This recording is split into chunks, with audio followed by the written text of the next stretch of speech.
ಕರ್ನಾಟಕದಲ್ಲಿ ಅತಿ ಹೆಚ್ಚು ಕನ್ನಡವನ್ನು ಮಾತೃಭಾಷೆಯನ್ನಾಗಿ ಬಳಸುವ ಜಿಲ್ಲೆ ಯಾವುದು ಗೊತ್ತಾ?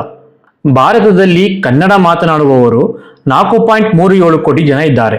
ಆದರೆ ನಮ್ಮ ರಾಜ್ಯ ಕರ್ನಾಟಕದಲ್ಲಿ ಕನ್ನಡವನ್ನು ಮಾತೃಭಾಷೆಯನ್ನಾಗಿ ಎಷ್ಟು ಜನ ಮಾತನಾಡುತ್ತಾರೆ ಎಂದು ನೋಡುವುದಾದರೆ 2011ರ ಸಮೀಕ್ಷೆಯ ಪ್ರಕಾರ ಶೇಕಡವಾರು ಕರ್ನಾಟಕದಲ್ಲಿ 66.4% ಜನ ಕನ್ನಡವನ್ನು ಮಾತೃಭಾಷೆಯನ್ನಾಗಿ ಮಾತನಾಡಿದರೆ 10.8% ಜನ ಉರ್ದು, 5.8% ತೆಲುಗು, 3.45% ತಮಿಳು, 3.29% ಮರಾಠಿ, 3.3% ಹಿಂದಿ, 6.96% ತುಳು, ಕೊಂಕಣಿ, ಮಲಯಾಳಂ ಸೇರಿದಂತೆ ವಿವಿಧ ಭಾಷೆಯನ್ನು ಮಾತೃಭಾಷೆಯನ್ನಾಗಿ ಬಳಸುತ್ತಾರೆ. ಹಾಗಾದರೆ ಕರ್ನಾಟಕ ರಾಜ್ಯದ ಯಾವ ಯಾವ ಜಿಲ್ಲೆಯಲ್ಲಿ ಎಷ್ಟು ಶೇಕಡ ಜನ ಮಾತೃಭಾಷೆಯನ್ನಾಗಿ ಕನ್ನಡವನ್ನು ಬಳಸುತ್ತಾರೆ ನೋಡ್ಕೊಂಡು ಬರೋಣ ಬನ್ನಿ.